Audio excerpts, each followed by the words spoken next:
Lex Luger is a legendary producer, but in today's music, you rarely hear from the man. And that's really crazy to think about comparing it to what he was on back in the early 2010s. A lot of that trap sound that we hear today had a heavy influence from Lex Luger. But there's a reason behind a lot of this slowdown. He was on drugs bad at one point. I'm talking about so bad that he felt like if he was sober, he could not make a good beat.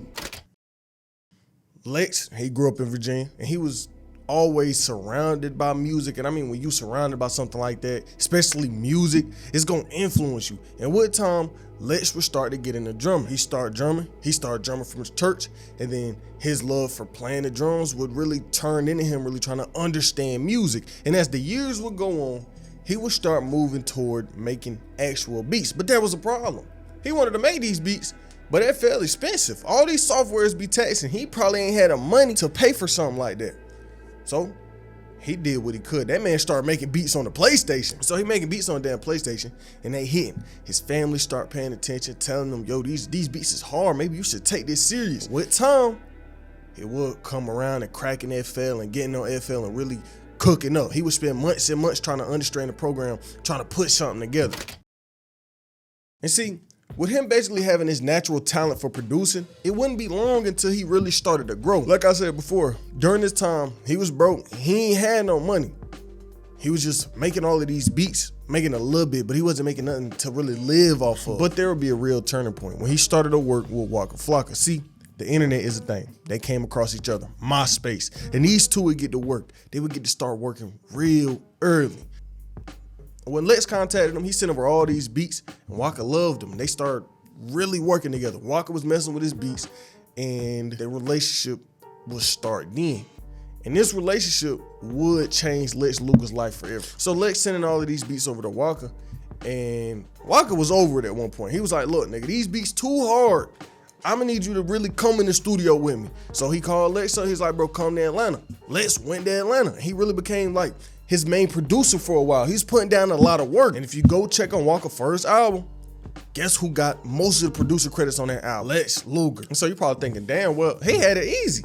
He just started working with Waka Flocka. Hell nah. At this time, they was both broke. Like Waka Flocka had a little buzz, but he didn't really have no money coming in, so that really wasn't helping Lex out at the time. So he was making all of these beats in Atlanta for Waka Flocka, but it still wasn't enough for him to take care of his own family. So the nigga had to consider working a warehouse job or something like that. So yeah, he was cooking up something crazy, but them funds wasn't looking right.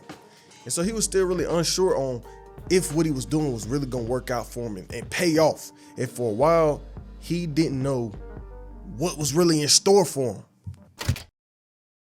So Lex does all this producing for Waka. Waka comes out, start putting out all this music with Lex beats. It's blowing up. Hard in the Paint by Waka Flocka become Lex's first big beat. So now Lex got eyes on him. Everybody wondering, who the hell is Lex Luger? He got all of these beat credits on Waka Flocka album. He put out some crazy beats. And so he started to get all of this attention. But it wasn't just him getting all this attention. Southside 808, the producer, was right beside him. So they both gaining all of this attention. And they ended up creating 808 Mafia together, this whole producing collective. So now him and Southside are running through all this success together. And Southside relationship with Lex is gonna be real important later on. So I want you to just keep them together in the back of your mind. And when I say everybody was really watching Lex Luger, I mean everybody, including Kanye West. Now, this was Kanye West before the Kanye West right now. He wasn't online praising Hitler like he is right now back then. He was crazy, but not like how he is right now. Anyways, that's to say, Kanye called Lex up. He like, nigga, come to New York. And I mean, shit, Kanye West telling the upcoming producer, pull up to New York, I want some beats.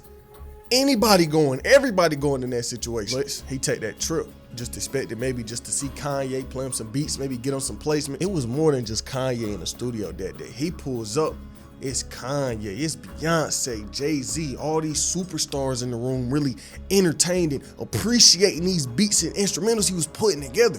And so now, at this point, he got songs with Jay-Z, he got songs with Ye. He was really creating a whole new sound, affecting the whole hip hop, affecting music as a whole. And the thing is, Lex wasn't selfish. He gave Southside a piece of this pie too.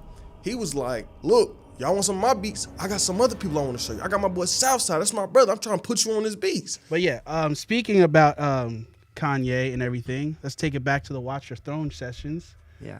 Can you talk about that a little bit? I ain't never really get to go to the sessions. Like, that was more of a, like, you know how I really got to watch the throne placement on some G?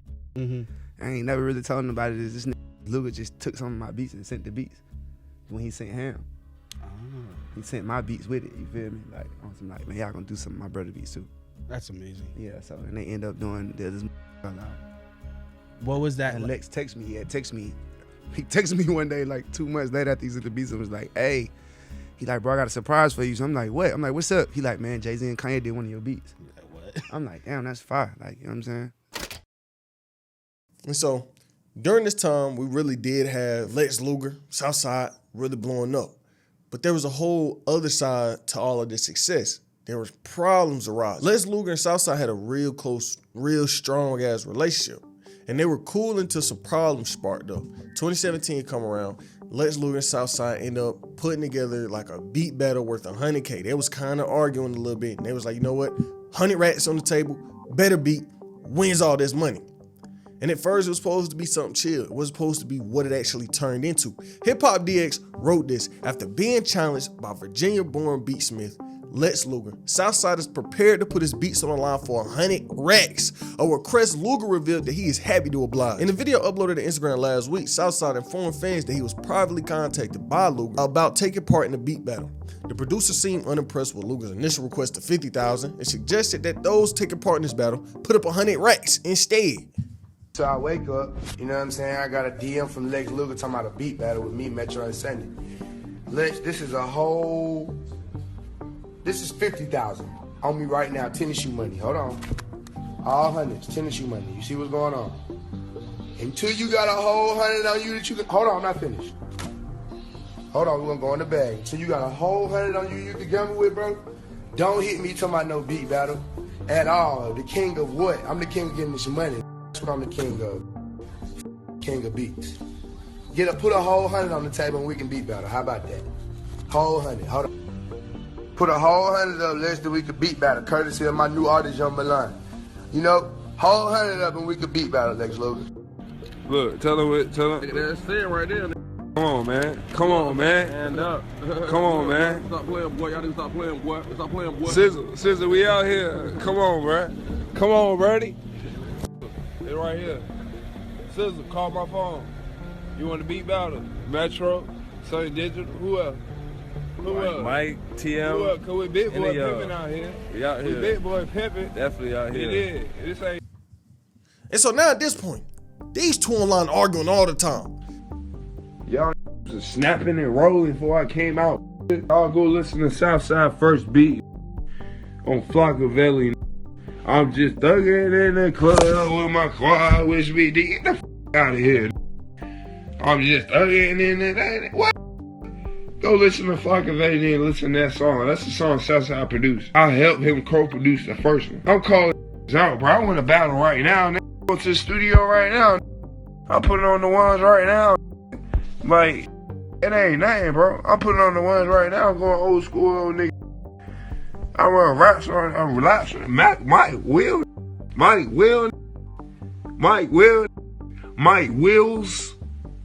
the fuck here, nigga? Don't f these niggas ain't my friends, nigga. Mike Wills got that 18 nigga beats fam, bro. What they gonna do? They can't touch me. You know what I mean? Nah, that was 100K. That just went out the bank. Southside go to the bank and get his money. I don't go to the bank and get my money and take it out. That was street money. I saw them fives, them crumbled up ones. That was street money. That was street money. Facts. I never heard facts, bro. Like, y'all nigga, I did ham. That's on Project X. Facts ain't on Project X. You need to stoop, bro. You follow the trend. That's all it is. Y'all trend followers or whatever. But the cake here, the paper here, bro. Like, I don't know what y'all niggas talking about. And these two people that came up together, that built their careers together, and now people watching them beefing. They trying to put together piece by piece what the hell going on. What's the real drama between the two? And I think it started to get serious because Southside was really online popping it. And I'm not surprised when I say this because even recently throughout time, Southside has been shown not to really be the best person at times. Remember the whole Funny Mark situation when Southside and G Herbo was harassing that man. They grabbed this diamond watch, they shattered it into pieces on ground, and Southside was taking things too far. And this was an example of him taking things too far. This was an example of him doing just that. That boy ain't even know how to pop shit before he met me. I'm just saying, I put a whole 100 bands on the table. My watch worth for 80. Like, show me something more than the 2003 Benz and 4,500 of a nigga trap money for 1 pound of weed. I'm smoking a pound of weed that cost your homeboy re-up. You feel me? Let's get the popping for real. Y'all want the culture put some money up. I ain't switching them. I ain't that. I got 5 kids. Need my money on life. Put 100 bands up. I battle whatever nigga on it. I can't battle Metro because me and Metro made a lot of hits together. It's over with. You feel me? But the rest of you, I battle you. However you want to kick it, put them 100 bands up and let's get it. We can do this forever. Niggas playing. Niggas 100 bands to really put up. That's really what it is. Yeah, go. Then I seen this academic say, what'd he say? I don't got no hits. Nigga, I had 15 plaques last year. 15 platinum plaques last year. Literally. And Lex made, Metro made Tunnel Vision. No, me and Metro made Tunnel Vision. Me and Metro made Wicked. Nigga, more than that. I got the keys, went platinum in 45 days. I'm talking about a nigga who gonna play hits from 10 years ago versus me who gonna play hits from today. That shit is not even fair. So therefore, I feel like a gaining from me even battling a nigga because we got the light right now. You feel me? You gonna gain from it. Getting this attention and all that. Now niggas putting up $2,500. Talking about some less battle. I'm gonna pop that always. Niggas mad at me because I pop. You niggas mad because you broke and you at home with a 9 to 5. It ain't my fault, nigga. I wake up and see niggas wanna play number games. Lex, you a bitch. You know you a bitch. Keep playing with me. Really, really keep playing with me, bro. You already slick don't got a pass to even come to the A. You a bro. Real stop playing with me. Let's act like when you did that song with that bro and you was scared to come to Atlanta for the A-Tracks, nigga. Let's act like that when you was just crying talking about get Sizzle on the phone, you was in tears. Nigga. Let's talk about how you was just trying to sign him. Let's talk about how you was calling Deb because you couldn't pay shit. Nigga. You broke. Let's get rocking though. How about that? We really gonna get this rocking. Bum to Atlanta. Fuck this beat battle. It's lit, nigga. And so Southside talking crazy. Lex seen it. And he took a step back. He was like, do I really want to beef about something like this? He was basically get online responding saying that the beef wasn't that deep. Hip Hop DX also wrote this. A visibly heated Southside posted an Instagram video where he goes on to make a number of allegations against Luger after Virginia-born producer began to play numbers games. Southside later went on to do a little backtracking on Twitter stating that he not beefing with Luger. Then Lex Luger would come out, retweet the tweet saying this: beef battle over, nobody calls me a bitch. And you know, this beef was something that dragged on for years and years. These niggas would get cool, beef again, get cool, beef again. And even 2 years ago, 2022, we had Southside and Lex on the internet beefing. Hey, don't none of y'all come on my live who just on that. I'm cool. We don't even need y'all on here. Y'all folks stay over there, stay doing what y'all doing. Don't come on here. Don't want to hear the.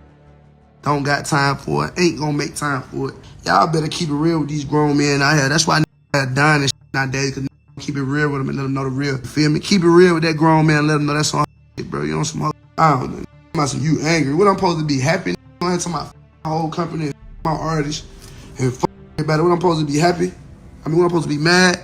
I'm supposed to be happy about that. I ain't supposed to get mad. I'm supposed to be like, nah, it's cool. I'm happy. Lex said fuck Lex. But you mad at Lex because, I mean, you mad at Pirates because Pirates didn't use your loops or whatever. Bro, I don't got time for that gay ass. Bro, I'm 33 years old, bro. Oh, love that bro. I wish that best, bro. Hope to get where he supposed to be that later, bro. Chase, saying you trying to keep it 1,000, little bro. That is what it is. How you talk about his money, nigga? What the fuck we doing? I'm doing it to make beats in the house and for my kids to come in and say, this beat hard, daddy. This is one of the hardest beats ever. Like, no, nigga. I'm building an empire, bro. Like, I'm trying to become a billionaire, bro. I don't know what that over there talking about. What he got going on, but y'all go tell Lex Luger, bro, at any time, bro, I'll pay for his rehab, bro. We'll pay for that to go to rehab. We'll pay for that to a psychiatrist to get him back right, bro, so he can get back in the vibe he supposed to be in.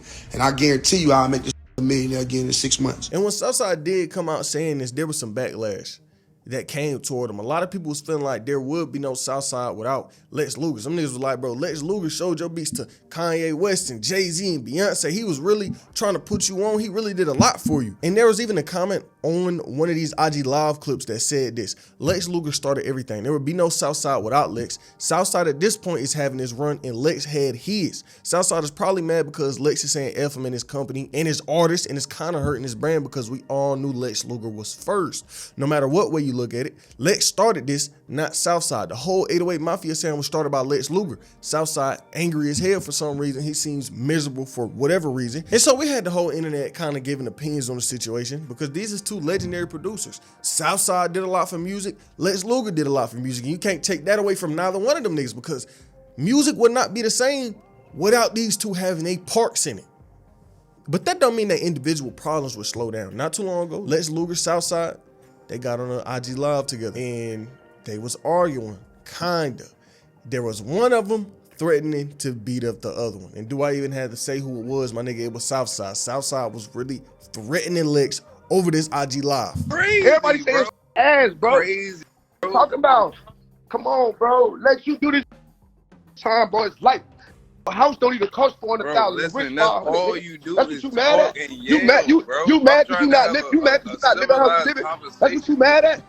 Are you mad because you not living how we living, Lex? Are you mad at that? I'm trying to have a civilized Is that what it is, bro? conversation with you, bro. Come on, bro. Stop it. And all you want to do is ain't no pop conversation. shit. Let's slap it. Crazy, bro. This your the second time same doing this guy, shit. I'm bro. gonna slap the dog. When I catch you, I'm gonna slap the dog. I promise you that, bro. You always on this internet popping something. I can call you. You got my number, bum ass. I'm glad you don't got my number, bro. You's a fraud. Lex, you always gonna be that, bro. Nothing more, nothing less, bro.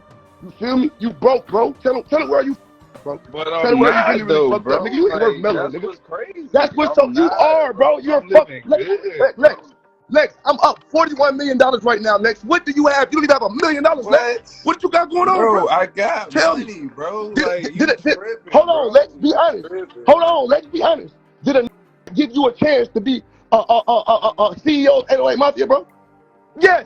What you did, bro? What you say? Yes. You was good. You was focusing on Lex Luger. Don't be no hate. Don't be no hater. Now you want to talk about Pyrex. I put any money in my pocket. Pyrex beat the shit out of you. Pyrex music harder than yours. Pyrex beats harder than yours. Don't disrespect my little bro ever in your life, bro. And you know you a hoe, bro. You know niggas gonna get up with you. You know when we catch up with you, you gonna be on some whole other shit. Bro. Don't worry, I'm embarrassed this time. Paul. Nah, bro. Ain't never listen to, bro. You's a hoe, bro. Lex, you's a hoe, bro. You're nothing but a hoe, bro. You's a hoe, bro. Nah, you's a hoe, Lex. Well, you know what? I'll be that. You know that, bro. Yeah, like, and stay that, nigga. But don't mention real. Keep real names out your mother house, nigga. For real, because when I go in your shit, you gonna play victim. When I go in your shit, you gonna play victim and you gonna call dead. She can't save you. I'm gonna go in your shit, Lex. So over the time of this beef, we had Southside kind of spin back to that same topic every time. Lex Luger being broke or his career not hitting the same like he used to. And I mean, there is some truth to that statement. On one hand, we got Southside still doing amazing. Every year we hearing a big song with a Southside beat or seeing him collab with all these different artists. But we can't say the same thing for Lex Luger. Think about the last time you heard his name in a producer conversation that isn't speaking on his legacy or how much he changed the game, and more on the side of big songs and big music today. And there's a reason for his slowdown. He done came out himself and gave the reason behind his whole downfall.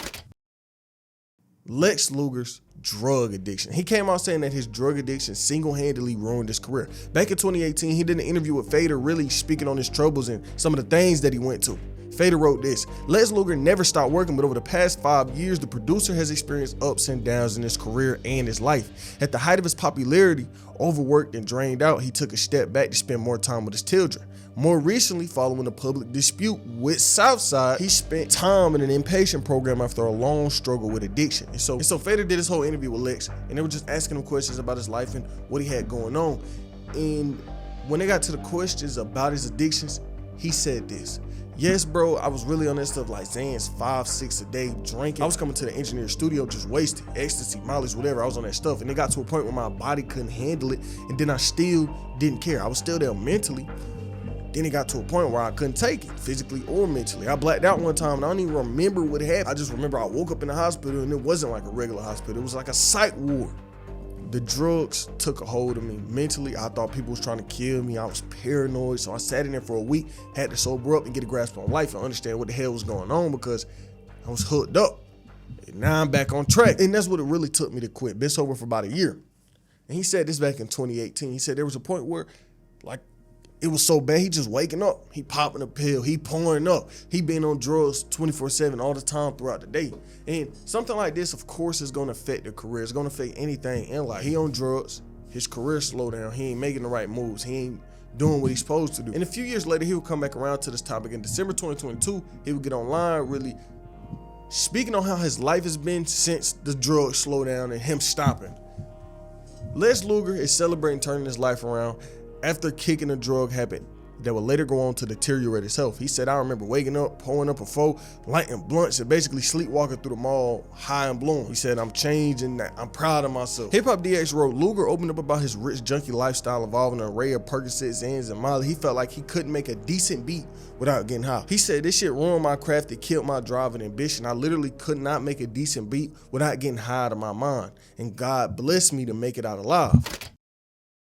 It's sad seeing someone who did so much for music and hip hop go through something like this. The drugs could have also had something to do with him beefing with Southside, but hip hop forgot about him. He pushed himself away from the mainstream. But it's not even just that. He also had a part to play in it. He said himself there was a point where if he was sober, he couldn't make no good beats. So he had to basically hurt himself to make a good beat because his sober mind wasn't how it used to be. And we done heard things like this from other rappers. There's plenty of other rappers that came out saying, I feel like I can only make good music when I'm high, when I'm fried. And it's sad seeing Lex fall into that trap because he did a lot. He fell from a real high place from where he once was. But even though he did fall a little bit, that don't mean he slowed down because he's still working. Not too long ago, it was rumors that him and Wiz Khalifa had some music coming out. Then Lex just had a beat on that Tory Lanez album that he just dropped from jail. So the man is still working, even though a lot is slowed down for him. Could he make a comeback into the music scene today? We don't really know. We don't know for sure, but it's a sad case of his fall from grace.